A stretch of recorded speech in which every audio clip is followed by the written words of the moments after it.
USS Utah was the second and final member of the Florida class of dreadnought battleships.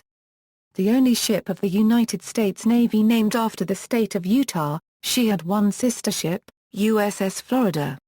Utah was built by the New York Shipbuilding Corporation, laid down in March 1909 and launched in December of that year. She was completed in August 1911, and boasted a main battery of 10 12-inch guns and 5 twin-gun turrets. Utah and Florida were the first ships to arrive during the United States occupation of Veracruz in 1914 during the Mexican Revolution. The two battleships sent ashore a landing party that began the occupation of the city. After the American entrance into World War I, Utah was stationed in Bantry Bay, Ireland, where she protected convoys from potential German surface raiders. Throughout the 1920s, the ship conducted numerous training cruises and fleet maneuvers, and carried dignitaries on tours of South America twice, in 1924 and 1928. In 1931, Utah was demilitarized and converted into a target ship and redesignated as AG-16, in accordance with the terms of the London Naval Treaty signed the previous year. She was also equipped with numerous anti-aircraft guns of different types to train gunners for the fleet. She served in these two roles for the rest of the decade, and late 1941 found the ship in Pearl Harbor. She was in port on the morning of December 7, and in the first minutes of the Japanese attack on Pearl Harbor, was hit by two torpedoes, which caused serious flooding. Utah quickly rolled over and sank. The vast majority of her crew were able to escape, but 64 men were killed in the attack. The wreck remains in the harbor, and in 1972, a memorial was erected near the ship. Design: Utah was 521 feet 8 inches long overall and had a beam of 88 feet 3 in and a draft of 28 feet 3 inches. She displaced 21,825 long tons as designed and up to 23,033 long tons at full combat load. The ship was powered by 4 shaft Parsons steam turbines rated at 28,000 shaft horsepower and 12 coal-fired Babcock and Wilcox boilers, generating a top speed of 20.75 knots. The ship had a cruising range of 6,720 nautical miles at a speed of 10 kn. She had a crew of 1,001 officers and men. The ship was armed with a main battery of 10 12-inch/45 Mark V guns and 5 twin-gun turrets on the centerline, 2 of which were placed in a super-firing pair forward. The other 3 turrets were placed aft of the superstructure. The secondary battery consisted of 16 5-inch/51 guns mounted in casemates along the side of the hull. As was standard for capital ships of the period, she carried a pair of 21-in torpedo tubes, submerged in her hull on the broadside. The main armored belt was 11 in thick, while the armored deck was 1.5 in thick. The gun turrets had 12 in thick faces and the conning tower had 11.5 in thick sides. Service history: Utah was laid down at the New York Shipbuilding Corporation on March 15, 1909. She was launched on December 23, 1909, and commissioned into the U.S. Navy on August 31, 1911. She then conducted a shakedown cruise that stopped in Hampton Roads, Santa Rosa Island, Pensacola, Galveston, Kingston, Jamaica, and Guantanamo Bay, Cuba. She was then assigned to the Atlantic Fleet in March 1912, after which time she participated in gunnery drills. She underwent an overhaul at the New York Navy Yard starting on April 16. Utah left New York on June 1 and proceeded to Annapolis by way of Hampton Roads, arriving on June 6. From there, she took a crew of naval cadets from the Naval Academy on a midshipman training cruise off the coast of New England, which lasted until August 25. For the next 2 years, Utah followed a similar routine of training exercises and midshipman cruises in the Atlantic. During the period 8 to November 30, 1913, Utah made a goodwill cruise to European waters, which included a stop in Villefranche, France. In early 1914 during the Mexican Revolution, the United States decided to intervene in the fighting. While en route to Mexico on April 16, Utah was ordered to intercept the German-flagged steamer SS Ipiranga, which was carrying arms to the Mexican dictator Victoriano Huerta. Iparanga's arrival in Veracruz prompted the U.S. to occupy the city. Utah and her sister ship Florida were the first American vessels on this scene. The two ships landed a combined contingent of 1,000 Marines and Blue Jackets to begin the occupation of the city on April 21. Over the next 3 days, the Marines battled rebels in the city and suffered 94 casualties, while killing hundreds of Mexicans in return. Utah remained off Veracruz for 2 months, before she returned to the New York Navy Yard for an overhaul in late June. She spent the next 3 years conducting the normal routine of training with the Atlantic Fleet. On April 6, 1917, the United States entered World War I, declaring war on Germany over its unrestricted submarine warfare campaign against Britain. Utah was stationed in Chesapeake Bay to train engine room personnel and gunners for the rapidly expanding fleet until August 30, 1918, when she departed for Bantry Bay, Ireland with Vice Admiral Henry T. Mayo, Commander-in-Chief of the Atlantic Fleet aboard. After arriving in Ireland, Utah was assigned as the flagship of Battleship Division 6, commanded by Rear Admiral Thomas S. Rogers. Bat Div 6 was tasked with covering convoys in the western approaches against possible attacks from German surface raiders. Utah served in the division along with Nevada and Oklahoma. Following the end of the war in November 1918, Utah visited the Isle of Portland in Britain, and escorted the liner George Washington in December, which carried President Woodrow Wilson to Brest, France, for the post-war peace negotiations at Versailles. Utah left Brest on December 14, and arrived in New York on the 25th of the month. She remained there until January 30, 1919, after which time she returned to the normal peacetime routine of fleet exercises and training cruises. On July 9, 1921, Utah departed for Europe, stopping in Lisbon, Portugal, and Cherbourg, France. After arriving, she became the flagship of American warships in Europe. She carried on in this role until she was relieved by the armored cruiser USS Pittsburgh in October 1922. Utah returned to the U.S. on October 21, where she returned to her old post as the flagship of Bat Div 6. In early 1924, Utah took part in the Fleet Problem 3 maneuvers, where she and her sister Florida acted as stand-ins for the new Colorado-class battleships. Later that year, Utah was chosen to carry the U.S. diplomatic mission to the centennial celebration of the Battle of Ayacucho, which took place on December 9, 1924.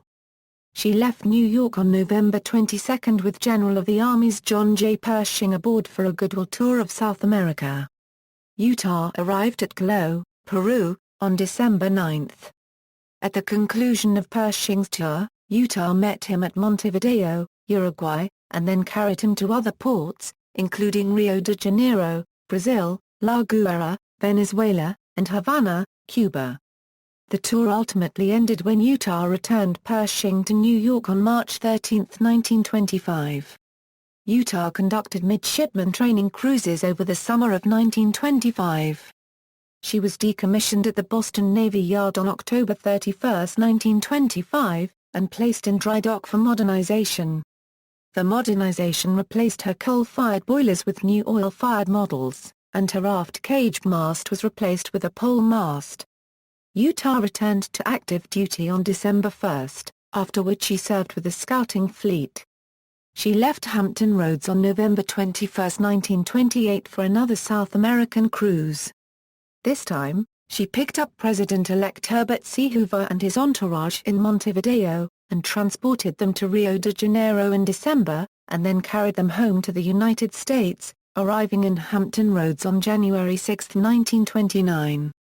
According to the terms of the London Naval Treaty of 1930, Utah was converted into a radio-controlled target ship, to replace the older North Dakota.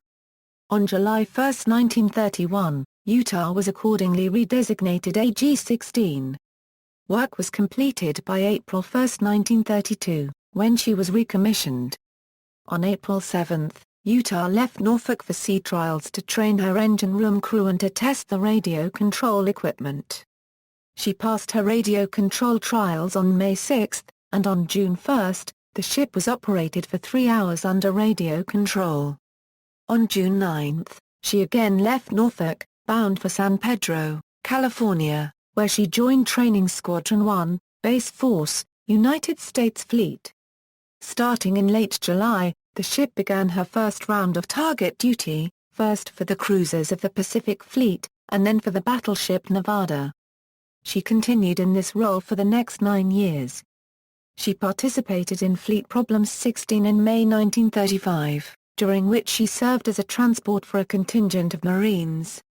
In June, the ship was modified to train anti-aircraft gunners in addition to her target ship duties.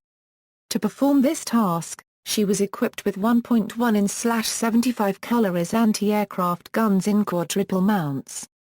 Utah returned to the Atlantic to participate in Fleet Problem 20 in January 1939, and at the end of the year, she trained with Submarine Squadron 6.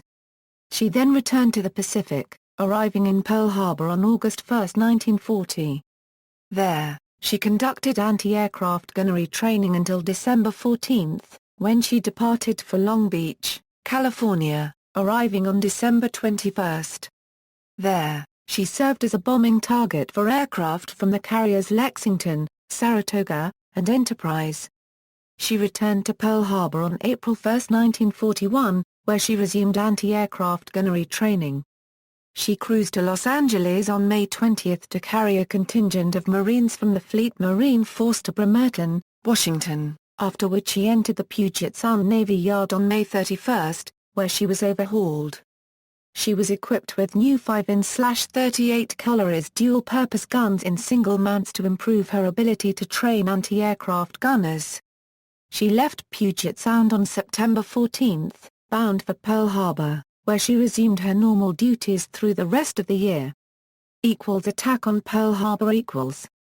In early December 1941, Utah was moored off Ford Island in berth F-11, after having completed another round of anti-aircraft gunnery training. Shortly before 0800 on the morning of December 7, some crewmen aboard Utah observed the first Japanese planes approaching to attack Pearl Harbor, but they assumed they were American aircraft. The Japanese began their attack shortly thereafter, concentrating on the battleships moored around Ford Island. At 8:01, the first of 2 torpedoes struck Utah, which caused serious flooding. The ship began to list to port and settle by the stern. As the crew began to abandon ship, one MANA Chief Water Tender Peter Tumicha remained below decks to ensure as many men could escape, and to keep vital machinery running as long as possible. He received the Medal of Honor posthumously for his actions.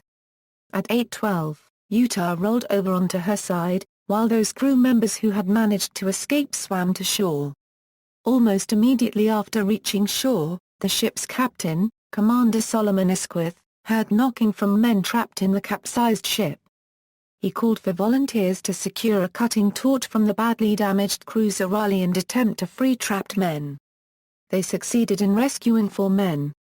In total, 64 officers and men were killed, though 461 survived. Salvage. The Navy declared Utah to be an ordinary on December 29, and she was placed under the authority of the Pearl Harbor Base Force. Following the successful righting of the capsized Oklahoma, an attempt was made to right the Utah by the same buckling method using 17 winches. As Utah was rotated, she did not grip the harbor bottom, and slid towards Ford Island. The Utah recovery effort was abandoned, with Utah rotated 38 degrees from horizontal. As abandoned, Utah cleared her berth. There was no further attempt to refloat her. Unlike the battleship sunk at Battleship Row, she had no military value. She was formally placed out of commission on September 5, 1944, and then stricken from the Naval Vessel Register on November 13. Utah received 1 battle star for her brief service during World War II. Her rusting hulk remains in Pearl Harbor, partially above water. The men killed when Utah sank were never removed from the wreck, and as such, she is considered a war grave. Memorial. In around 1950, 2 memorials were placed at the wreck dedicated to the men in the ship's crew who were killed in the attack on Pearl Harbor. The first is a plaque located on the wharf to the north of the ship, and the second is a plaque that was placed on the ship itself. In 1972, a larger memorial was erected just off Ford Island, near the sunken wreck. The memorial consists of a 70-foot walkway made of white concrete, which extends from Ford Island up to a 40 by 15 feet platform in front of the ship, where a brass plaque and a flagpole are located. A color guard stands watch over the wreck. On July 9, 1988, Utah and Arizona, the other remaining wreck in the harbor, were nominated to be added to the National Historic Landmark Registry. Both wrecks were added to the list on May 5, 1989. As of 2008, 7 former crewmen who were aboard Utah at the time of her sinking have been cremated and had their ashes interred in the wreck. Relics from the ship are also preserved in the Utah State Capitol building. Among the items on display are pieces from the ship's silver service and the captain's clock. The ship's bell is on permanent display at the University of Utah near the entrance of the Naval Science Building. Awards: Mexican Service Medal, World War I Victory Medal with Atlantic Fleet and Grand Fleet clasps, American Defense Service Medal, Asiatic Pacific Campaign Medal with 1 Campaign Star, World War II Victory Medal. Notes. Footnotes. Citations. References: Gardner, Robert. Gray, Randall. Convoys: All the World's Fighting Ships, 1906–1921. London, Conway Maritime Press. ISBN 0-87021-907-3. Jones, Jerry W. United States Battleship Operations in World War I. Annapolis, Maryland, Naval Institute Press. ISBN 1557504113. Nalty, Bernard C. War in the Pacific, Pearl Harbor to Tokyo Bay. Norman, Oklahoma, University of Oklahoma Press. ISBN 0806131993. Nofi, Albert A. To Train the Fleet for War, The U.S. Navy Fleet Problems, 1923–1940. Washington, D.C., Naval War College Press. ISBN 978-1-88-473387-1. Online sources: Former sailor interred at USS Utah Memorial. Retrieved May 5, 2013. Pearl Harbor Area Attractions. Retrieved May 5, 2013. Lunen, Daniel J. Submerged Cultural Research Study. National Park Service. Retrieved May 5, 2013. USS Utah Memorial at Pearl Harbor, Hawaii. Retrieved October 10, 2015. USS Utah, the 100th Anniversary. Retrieved May 7, 2013. Utah. Dictionary of American Naval Fighting Ships. Navy Department, Naval History and Heritage Command. Retrieved October 20, 2015. NavSource Online, Battleship Photo Archive BB-31 United States dollars Utah. Further reading: Madsen, Daniel. Resurrection, Salvaging the Battle Fleet at Pearl Harbor. Annapolis, Maryland, Naval Institute Press. ISBN 978-1-55750-488-3. OCLC 50982380. Breyer, Siegfried.